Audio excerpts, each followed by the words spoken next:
All right, now it is time for our Financing the Future of AgInnovation in Colorado panel. It is my pleasure to introduce to you the panel moderator, Ms. Jennifer Drake. She is a founder and managing partner of Prototerra Partners, a Denver-based growth capital investment firm focused on the energy, water, and food space. Prior to becoming a private investor, Jennifer spent 25 years in the energy industry. She held leadership roles with a number of electric utilities and has worked for energy practices of an economic consulting firm and investment bank. Prior to founding Prototerra, Jennifer was Director of Business Services and Transportation for Excel's Energy's $2 billion Advanced Grid Initiative. Jennifer has an MBA from the Massachusetts Institute of Technology's MIT Sloan School, a master's degree in city planning, also from MIT, and a BA from UC Berkeley. Let's welcome Ms. Drake.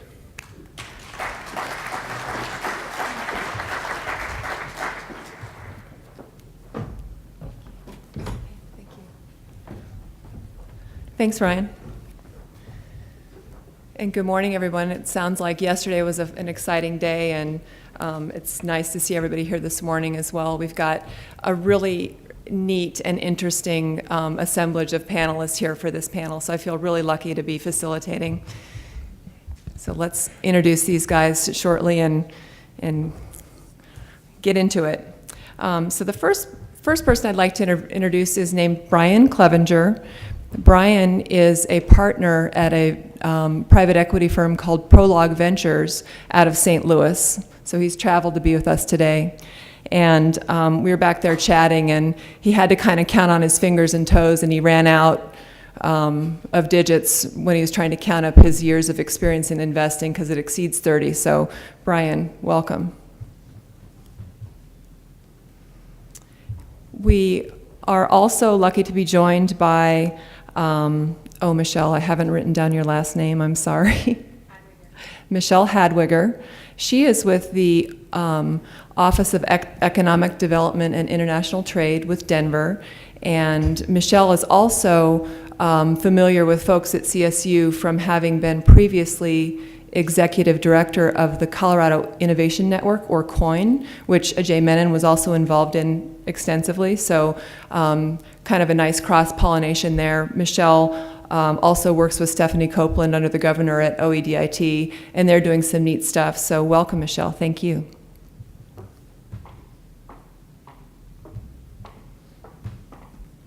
Our third panelist is named George Seward, and when I was back there taking my cheat sheet on short introductions, I said, George, how do you want me to introduce you? And he said, well, I just raise cows and corn. So I'm sure many of you are familiar with his background, but he's well known as a multi-generation Colorado resident hailing from the northeastern part of the state, and also very well known for being an angel investor and big supporter of innovation in the ag sector in the state and beyond. So welcome, George. Thank you for coming as well.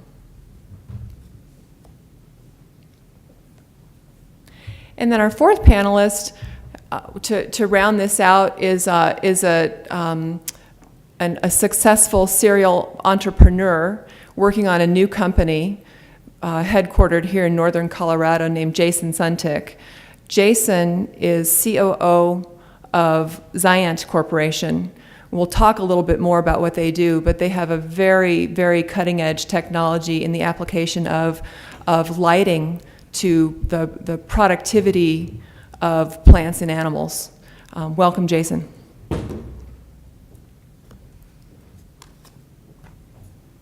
you guys want to come take a chair?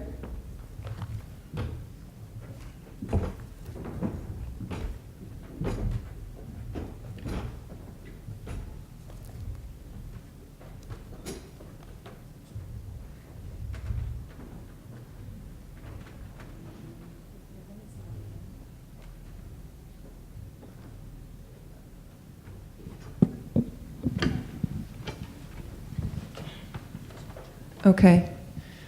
So this is a panel on investing, and we've got the entrepreneur, we've got the venture capitalist, we've got a person who works at the state level to facilitate and and support the investment environment, and then another investor coming at this from a different angle, which is from the grassroots level. So I think we're going to have a good conversation. Alrighty, so to kick things off, I thought it would be helpful to Michelle, if we could start with you, and ask for your explanation at the high level, right, at the state level, what it is that your office gets involved in terms of supporting the ag sector. And as you know, when you and I were chatting on the phone in preparation for this, we talked a little bit about overlap between what OEDIT does and what the Department of Ag does, just to kind of level set and give us a little overview of what those charters are. Well, our office, the Governor's Office of Economic Development, International Trade, I run our Global Business Development team, which is principally responsible for helping facilitate the environment in Colorado, developing the ecosystem to help existing companies grow and expand, finding private equity partners or access to capital if they're a growing company, partnering with universities if they're looking for a university partner, or helping them identify supply chain and value chain partners that might not exist here in Colorado, and then we proactively try and recruit those companies to Colorado to help support the existing business climate.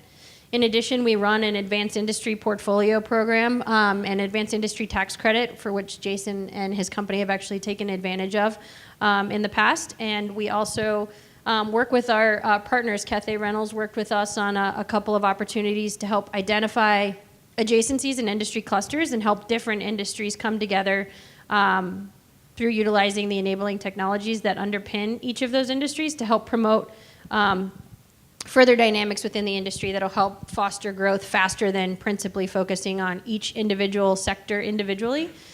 And so our office really acts as more of a facilitator and connector. The Department of Ag does manage a number of programs that we typically offer to other industries: export promotion, marketing of the industry respectively, meeting with business clients. So they do a number of those activities, and then we work with JBS Swift, Ardent Mills, some of the larger multinational corporations on their expansion opportunities with local municipalities, helping them navigate the entitlement process, the permitting process, or any value chain and supply chain issues that they might have or infrastructure needs. So our office really is a one-stop shop to identify how business can grow, how investment can continue to occur, how can we identify proper ecosystem partnerships and promote those for the industry, and then help recruit new companies that help bring talent and new ideas to the market. Great, thank you. So let's break that down a little bit, just in terms of I'd like to follow the example of Jason of Xiant taking advantage of one of OEDIT's programs. Could you kind of tell us how did you find out about that? How did you access it, and what was the driving need behind your kind of seeking out that type of support? I think upstate Colorado was a key element in us learning more about the programs available through the state of Colorado. It turned out to be a very key element in terms of investment tax credits for investors, and I think that helped us to attract investment within the state of Colorado. So the programs that were available to us, I think, were very key in our successes in trying to raise our last capital round that we just closed about 4 months ago. Great, thank you. Well, so Michelle, I'm going to ask a little bit more per our conversation yesterday when we were talking about this stuff. So the Department of Ag has maybe a bit more of a history or lock on supporting this sector, but it seems as though, given the clear support you guys give to trying to attract companies, trying to get companies to relocate to Colorado, that there really is some very, I guess I'd say, distinct and unique stuff that you all do besides, we facilitate relationships, et cetera. So could you give us maybe a little more detail on what are some of the specific types of aid someone in the ag sector can get out of OEDIT? Well, our programs are unique to sectors or sector agnostic, and we really do drive our resources based on an opportunity. For example, one ag company might take advantage of resources that another ag company it wouldn't be applicable or relevant for. But principally, we have a heavily driven strategy around data and analytics that says which markets do we have the highest potential to export or import from, and are we capitalizing that around the world? And then which companies and industries and segments of industries do we have in Colorado that are, where are their gaps and how do we help promote those? So with the ag industry respectively, we're trying to deconstruct it so that some of the industries that actually are technically in the ag cluster that don't self-identify as some of those companies because their technology is so adjacent, we're trying to deconstruct the ag industry somewhat to promote it in a way that says we've got all of these components, but a lot of people don't see themselves in that space. Sensor development, they might be in the aerospace industry, but use most of their sensors for agricultural needs. There are unmanned aerial vehicles, which are typically aerospace or unmanned aerial systems, and how do we promote some of the adjacent technologies that come from that and promote that as an ag cluster in Colorado. So I think for us it's sort of redefining and deconstructing how do we promote the robustness of the cluster and all of the different segments that comprise that so that we can sell that to other companies to say, here's why Colorado's competitive. So for us, we monetize competitiveness of Colorado against our peer states and peer markets. I'll use the Ardent Mills example. So when Ardent Mills was going to do their, couple $1 billion joint venture, Colorado wasn't even on the list. Colorado was never on the short list. Deloitte had already done all of the diligence around the site selection process. The Wheat Growers Association actually gave us a tip that they were far along in the process. We called the consultant and we last minute came in and said, why isn't Colorado on the list? CSU's been an integral partner in your research and development of this new ultra grain wheat. How do we get, or seed for wheat? I'm not technical on the actual terms. Brian probably knows. He's smiling over there. Yeah, exactly. I can't say that Thank you. word, so I'll just circumvent it. So we called the consultant and said we want to be on the list. They said we've already told our employees Colorado's not part of the market. We sent an unsolicited proposal. We pitched them on why Colorado would be appropriate. They said they didn't see themselves in Denver or Colorado, and now they're here and they're growing and they've had great success. So I think just for us, identifying with the community, figuring out how to get ahead of an opportunity and trying to sell Colorado's competitiveness when that arises is really our goal and our job. Great story. Thank you. And to invoke maybe a more recent example that's been in the news this summer, the Canadian company Inocucor that just relocated here. If people read that in the Post a few weeks ago, Stephanie mentioned that you all were instrumental in that as well. Could you tell us that story?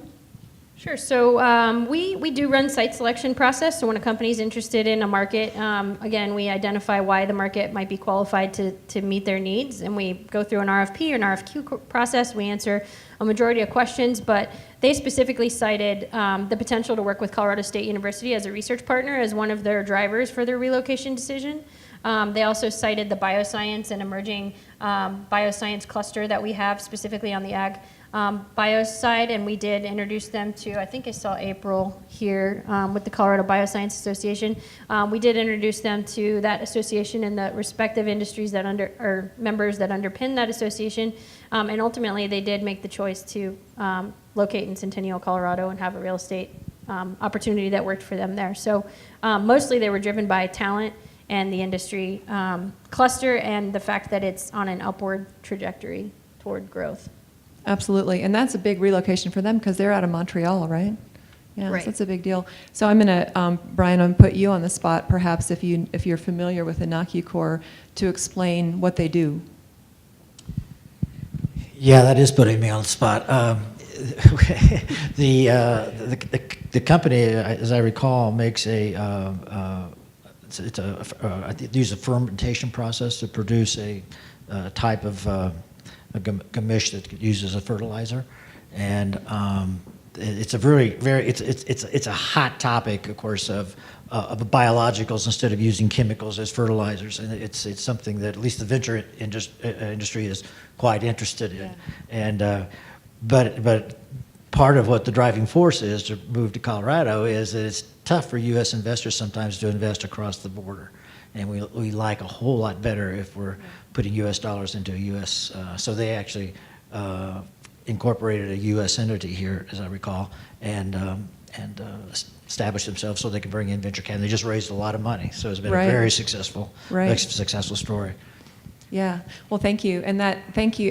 You did a great job. You weren't on the spot at all. I think you hit it spot on. But I'm like, I'm going to try to do this, but no, I'm actually reach out to one of these experts to explain what this stuff is. But no, I think it was Jay Menon, Jay, I saw you here a few minutes ago, who first mentioned to me earlier this summer that this whole, just what you're saying, Brian, this whole notion of the microbiome as applied to the plant world is really a hot topic right now. And if you think about it, it's super interesting because it's just like, just in the same way all the research is going on with respect to like the gut microbiome in humans, and how basically, every minute aspect of your health as a living being is connected back to your host of bacteria inside your body.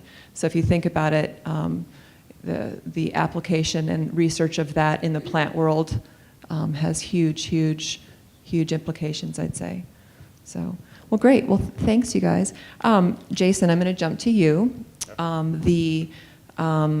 Keeping on that theme of, okay, so we've talked a little bit about all the thinking that is going on at the state level through Michelle's office and she and her partner Stephanie working on this stuff, working for Governor Hickenlooper to be really systematic and thoughtful about economic development across functions, across sectors, and what can be done to support and stimulate that environment, not just from an investment perspective, but in these many ways. And so Jason, being the co-founder of a young company, Jason is actually from Wyoming. He and it's your brother who's your co-founder, correct? He's actually here. Oh, hey. Oh, I can tell. So you guys are from Wyoming. Why don't you give us a little insight into your decision to locate Xiant in Colorado? Sure. Actually, Darren, if you wanted to be up here, probably makes sense for both of us to talk if you want to be come involved. on. You can share a chair. Okay. You want some? Basically, our decision to stay in Colorado, the company was founded underneath the umbrella of an engineering firm that Darren and I operate as well. We work here in the Front Range with most of the Front Range technical companies. We've got a test measurement and automation company. And so we brought this company out from the umbrella of our engineering firm. And ultimately, we've decided to stay within Colorado because of the resources that are brought to bear here. It is a competitive environment. We've had multiple conversations with the state of Wyoming, specifically with the governor. I think we've had 4 meetings with the state of Wyoming at this point. But ultimately, it comes down to talent pool. It's a big reason why we're still here in Colorado, as well as the programs that are available. Do you have anything to add, Darren?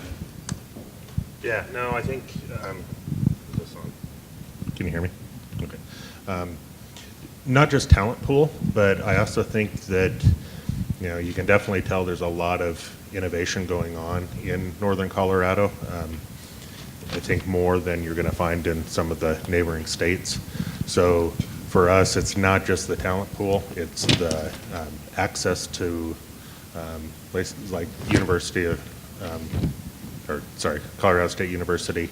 I think the interaction with the state has been very nice for us as far as, as Jason's talked about, we've had other conversations with other states. There's a lot of talk, but not a lot of action. So in Colorado, it's been great in the fact that it's taken very few meetings to get some large advancements for our technology and helping us not only raise our funds in our last round, but really making large steps toward getting into production and getting into revenue for our company. That's great. Thank you. And so we all appreciate the fact that you guys decided to locate in Colorado, and that's the point of, largely the point of this conference and what we're all doing here in terms of trying to foster the ag innovation environment and raise Colorado's profile, right? Including with the National Western Center, huge project that Kelly talked about earlier today. And the more critical mass that we can create, via those collective efforts, it's a virtuous cycle, right? The better off we'll be, and we'll cultivate more of that talent pool that brought you here in the first place. So we appreciate your presence for sure. So let's jump to George, and branching from Xiant and what you guys do. When I was chatting with George in preparation for this session, and I think I'm going to get the quote right, George. George said, "Xiant is going to be the Facebook of ag." Can you tell us a little bit more about your thinking behind that statement, George? Well, I graduated from Colorado State, barely.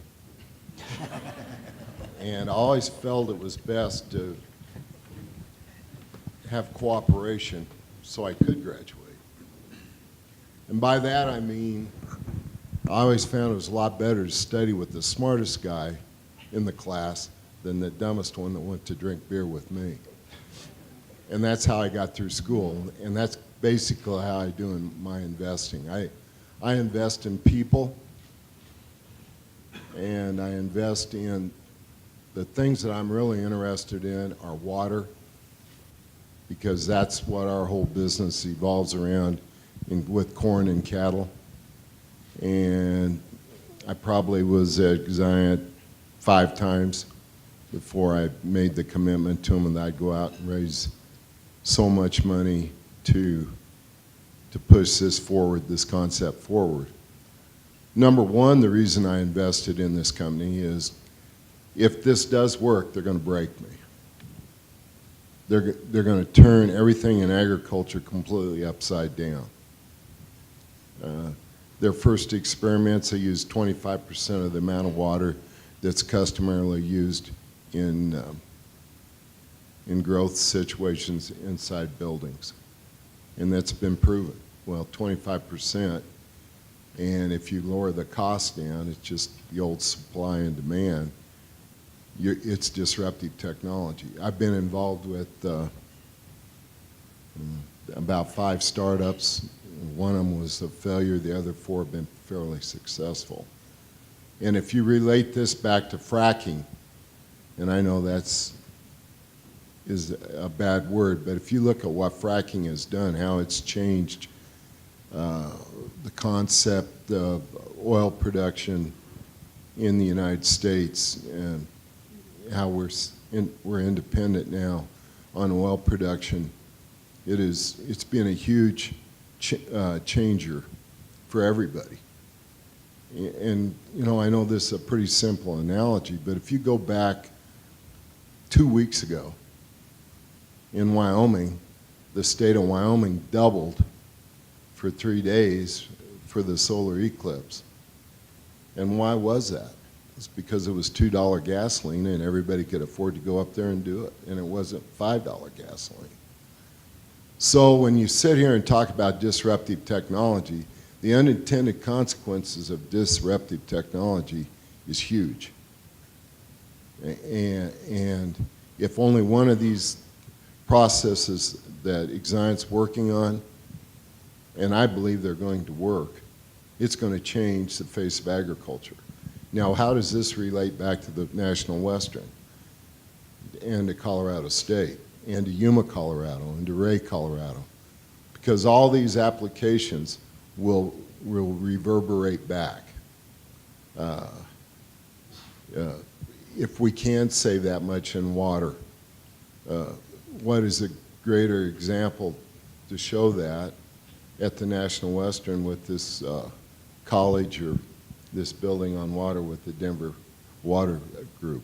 It all relates. It's all intertwined. But disruptive technology is our life now.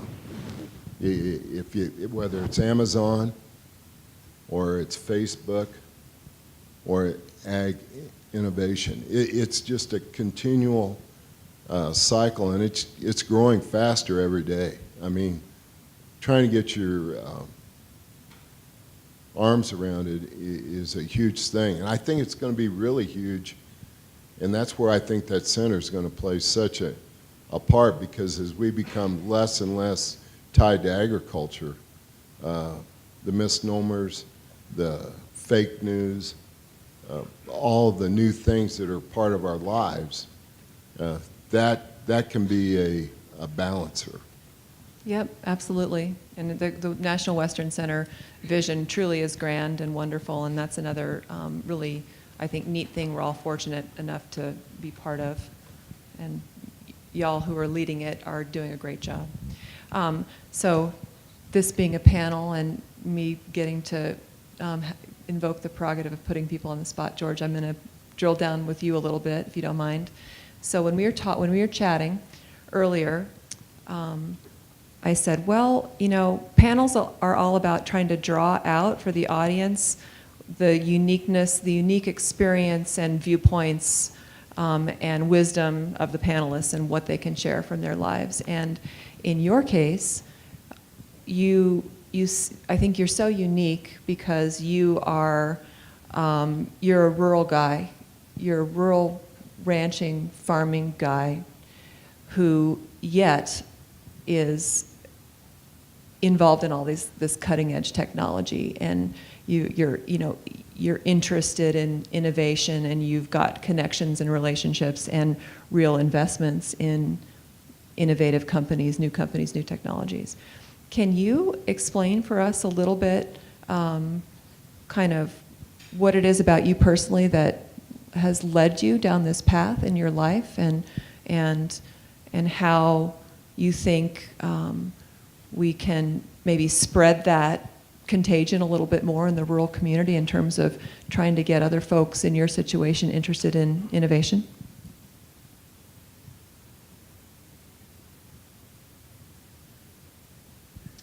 Well, I was raised in a very unique situation. I'm from Yuma, Colorado. Yuma, Colorado, when I came to CSU, had 1,900 people. Today it has almost 3,700. And it's all based on ag production. When you're in that environment, back when I was in high school, the development of the Niobrara or the Ogallala out in that area was developed, and sprinklers went up like wildfire. So it changed a very rural ranching area to very agriculture. And of course, we went through the 80s. I was selling real estate. Everybody went broke because they were all FHA loans that developed all that ground. So then the process of what do we do to bring Yuma back started with, we had to go with big ag to get the community back on its feet. And the first one to invest in Yuma was the Moffett family. And they built the mega feed yard there. But what it did, it increased corn prices by 20 cents a bushel almost immediately. It doubled the price of land within 6 months. So that one, that was disruptive in its own sense. Then came the hogs, which, then we had the moratorium on the hogs, and Yuma would probably be a community of 6,000 today if we hadn't put the moratorium on the hogs. In the process, we have 3 large dairies there now, and recently we have an ethanol plant. So all this water that was being transported to Greeley and fed at the feedlots up here has all stayed home. So all that water is being used locally, and all the water that is all the corn that's imported into Yuma, it's imported to Yuma. So Yuma gets to use their water. Now I know that's pretty a different thought process, but that's how I see it. So at the end of the day, I've been around change all my life. We have a Dr. Perry who called me about 5 years ago. He's ag business. I don't know if Dr. Perry, oh, there he is, head of ag business. And he called me with Rick Brosney. He said, I'd like to come to Yuma. I'd like to talk to you. the students from Yuma are different than the other students from the other part of the state. You know, the old ranching. I said, well, come on out. So he came out. He drove around with me for about 4 hours, and we went and ate Mexican food, and he goes, well, I can see why Yuma kids are different. Well, that's because it's always in a constant state of change. I mean, the things that have went on there, these kids were raised in that change. So when we started Prima Energy, which Dick Lewis and I started back in 1980, most of the angel funding, you call it angel funding, I call it people funding, was based on Dick's relationship with people in Yuma and my relationship. And those people were very good to us. And we sold that company in 2005 for $534 million. And we never went back to the market for another, for any more money. We raised $4.5 million. We went public at 10 cents, and we sold the company for $40 a share. This last oil company I went in was Synergy, and they called me and wanted me to come on. I spent about 6 months trying to decide if I wanted to get back in that rat race. Finally, I consented. We did it. The thing that was so innovative about that is these guys really wanted to do fracking. And I know it's a misnomer, blah, blah, blah, but the thing was, the first well we drilled took 47 days, 4.8 million. I just talked to Brian Winters, who's a CSU graduate, and he's project manager for CERC. They just drilled a well 2.5 miles in 4.5 days. So the technology is going to go. The changes are going to happen. It's whether we're accepting of those changes, because it's going to happen. Yep. It's It's a mindset. That's what you said on the phone. Right. You said it's a mindset, Yeah. and you're absolutely right. Willingness to be part of change and to embrace it and to anticipate it. So just clone yourself, and we'll be better off. Okay, I'm gonna jump to Brian and give he who has traveled the farthest to be with us a little bit of airtime here, and he who has the most, well, maybe it's a contest between George and Brian who has the most investing experience. But so Brian, coming from St. Louis, which is a different place, different part of the world, why don't you can you talk a little bit about the differences you see between the ag innovation environment, so to speak, there versus what phase of growth you perceive that to be here in Colorado? Well, I'm not sure I'm an expert on what it is here in Colorado. My only experience is this last day and a half. But what I should tell you just a little bit about what the Yield Lab is. I wear two hats. My first hat's a partner at a venture capital firm that's been in existence since 2000. And that was a general purpose life science fund, so we invested in drugs, devices, diagnostics, and occasionally in an ag company. As time went on, though, we got more and more, there was a push-pull issue. We were pushed away from investing in pharma and in medical devices because it just takes so much money and so much time to get to an exit. And of course, exits is the existence of venture capital. And so we kept looking for, are there places where we can invest where the story is less money, less time? Maybe it's not a 100x like a pharma deal can be, but it is a good, reasonable return for our investors.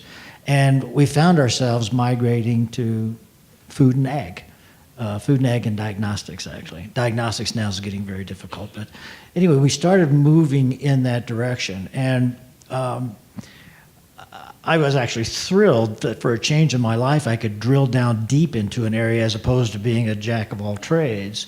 And so I've begun to, it's a fast catch up because even though I was born in Indiana, I was not raised on a farm.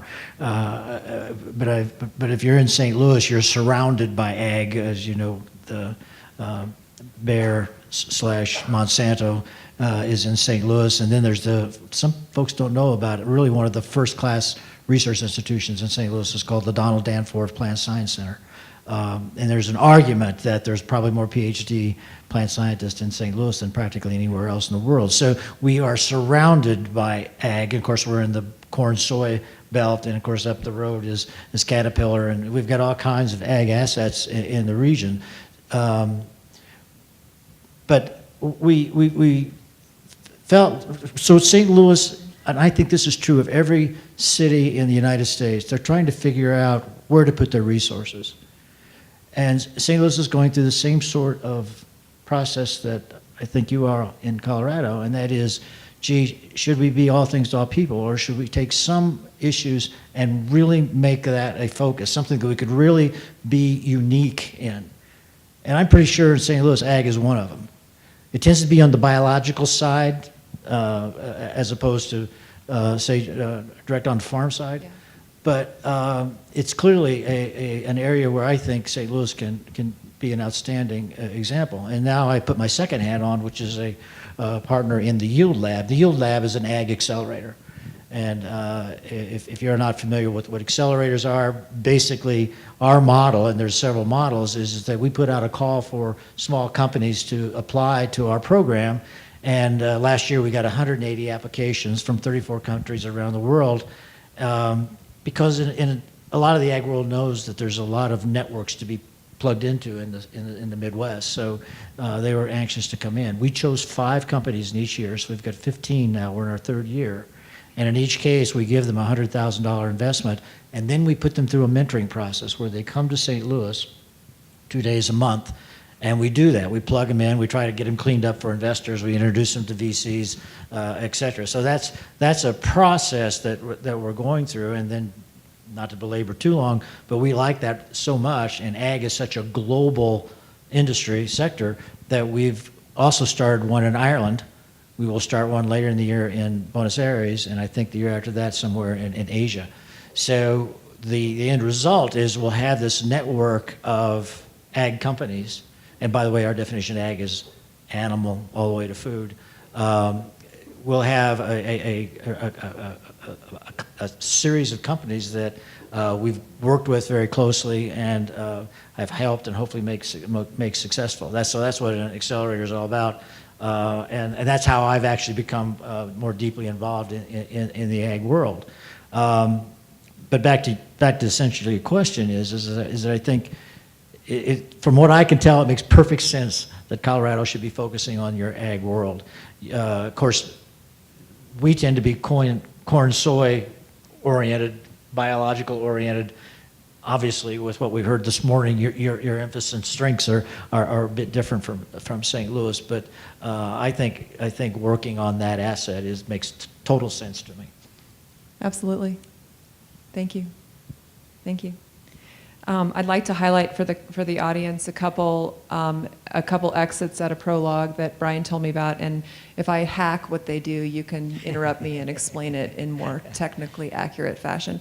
So they did a recent investment of theirs is a company called Benson Hill, which, as I understand it, sort of applies cloud informatics to plant science.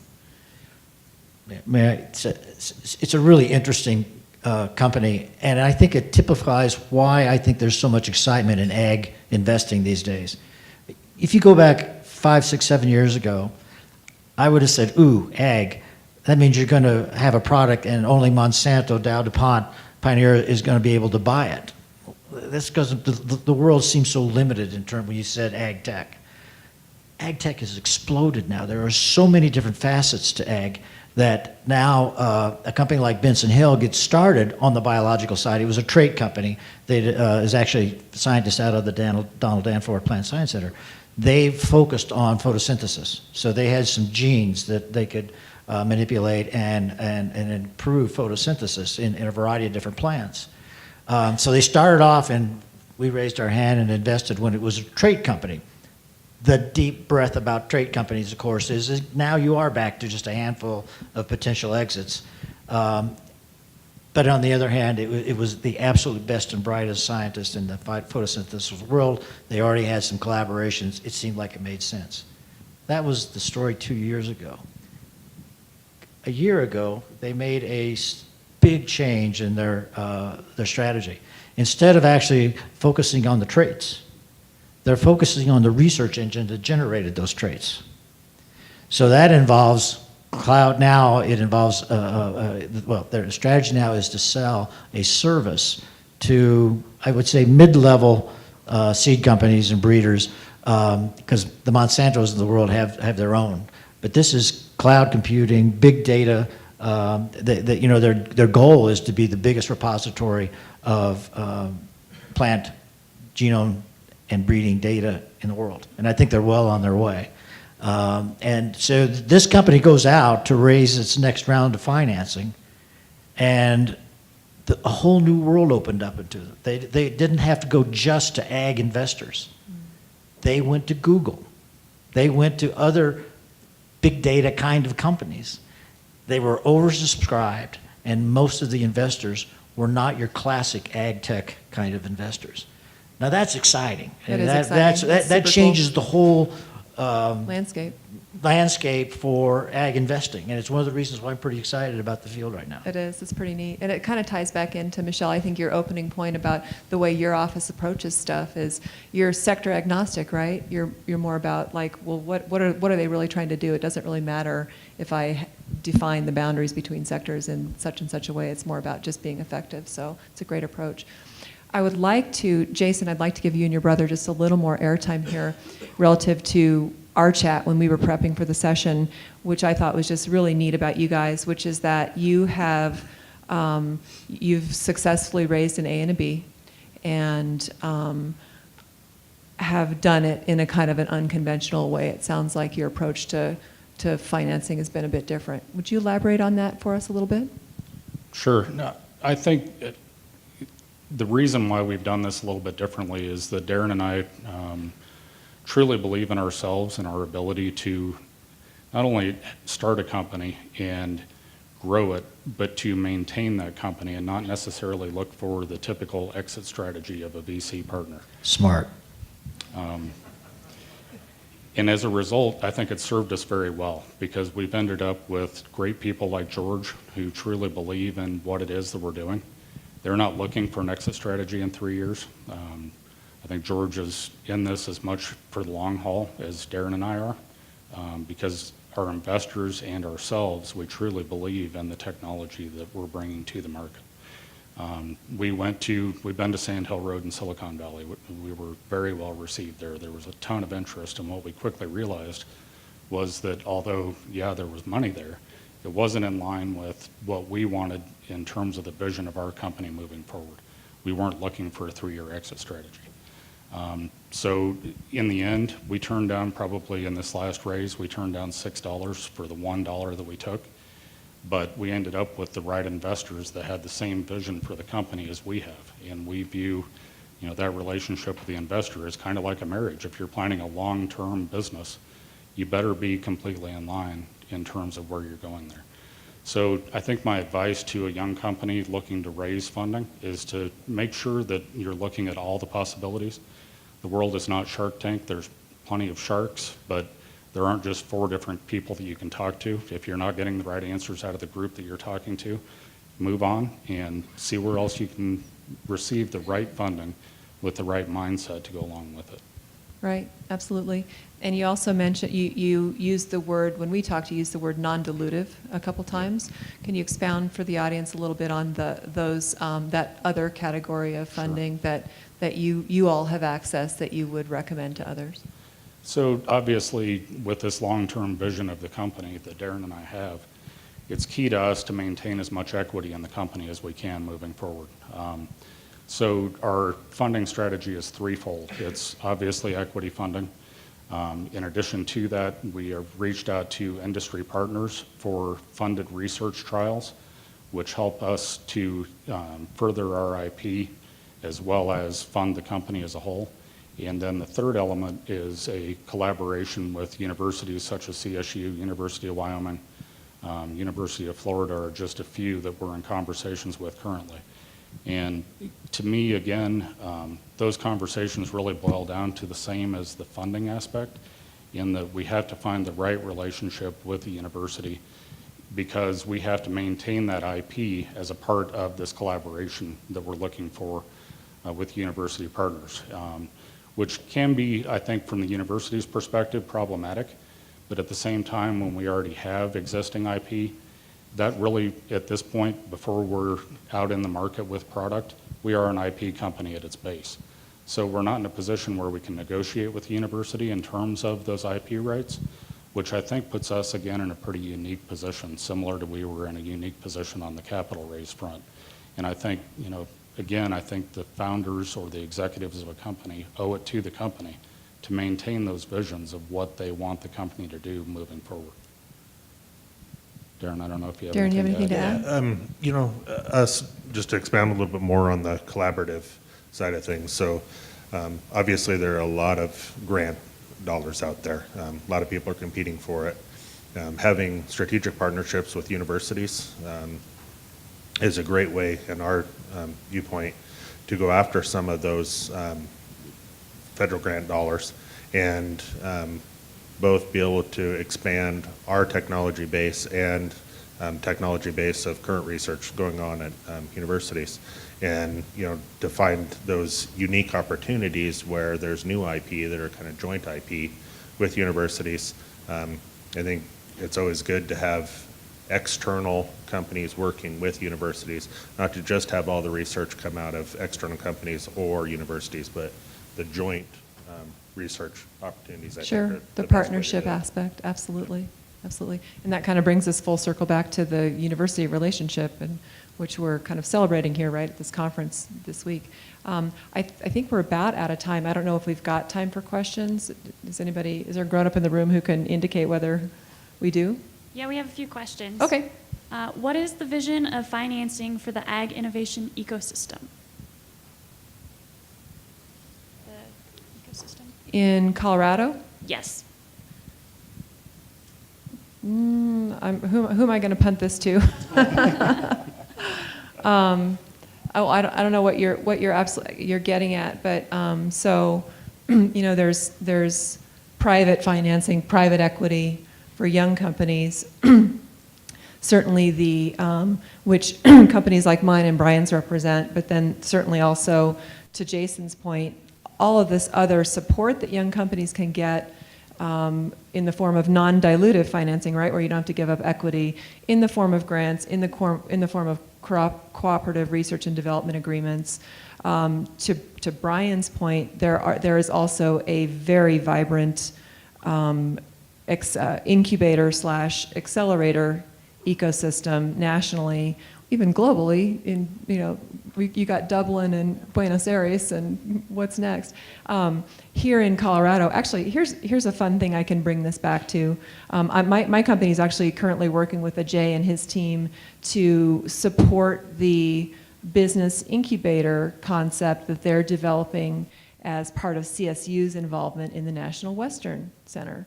And so another aspect, right, of trying to fortify Colorado's ecosystem of support for young companies. And once a company once the bird gets out of the nest, it grows, then companies can start taking on debt financing, or they can go public. And so there's like this range, this sort of phases that companies go through. We're kind of focusing on the younger stage here, but it's a part of the whole life cycle of a growing company. If I may, real quick, probably the biggest change that has occurred over the last couple of decades is that angel investing has gone crazy. And I know in a number of communities I'm familiar with, angels are a terrific and robust source of funding for young companies, to the point now where nationally there's more angel investment than there is venture capital investment. And that crossing of lines occurred a couple of years ago, probably a lot earlier than that because there's an underreporting of angel investing. But angel investing has really changed things. Accelerators have changed things. And if you look at the national data from Ag Funder, the fastest growing segment of funding is at the seed level stage. And that's great news because it means that there's a real impetus to get innovation started and funded. The slightly bad news is that next round of funding, the Series A, Series B, is getting tougher and tougher to find. Another quick new funding model, it's not really new, but it's non-diluted funds, is the social impact funding, which I think a lot of the ag companies can take advantage of in Colorado. There's a lot of social impact funds, and Bill Gates is actually exploring a very large fund that they're either going to put in Boston or Denver. And a lot of that would be non-diluted funds that would go specifically to a lot of the technologies that ag is supporting. So social impact funding is another new access point for, I think, these companies. Wow, that's awesome. I hope you guys do a good job with Bill Gates. We'll have to keep tabs on that. We'll see.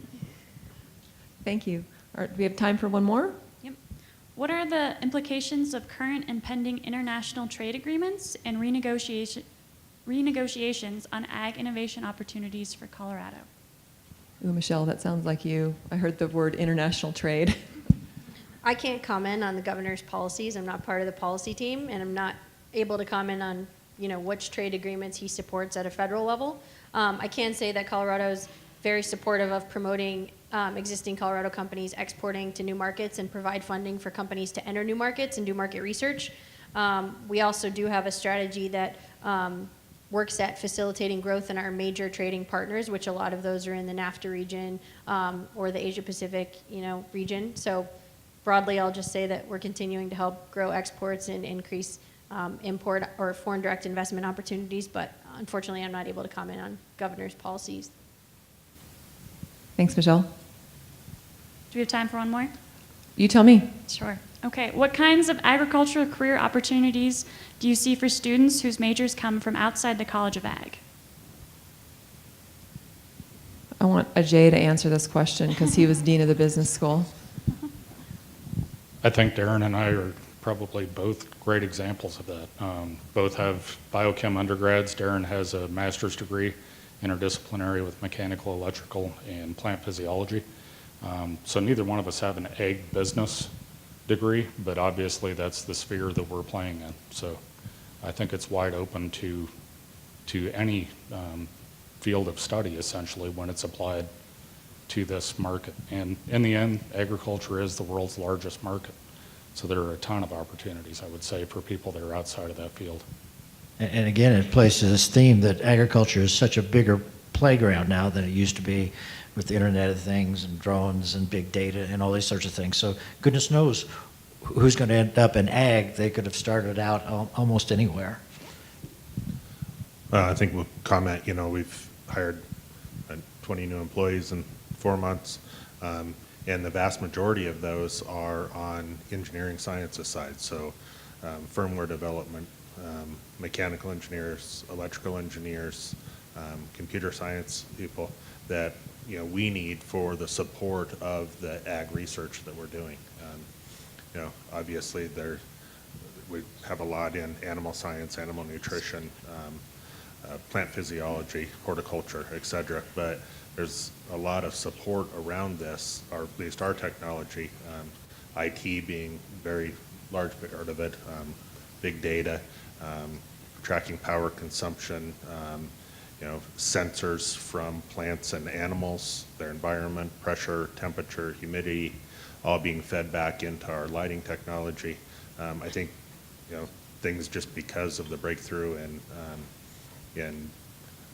in the advancements in science, I think we're bringing in more interdisciplinary roles than maybe we typically did in the past. Great. Thanks, guys. Well, please join me in thanking our panelists. This has been a really great talk. Thank you so much.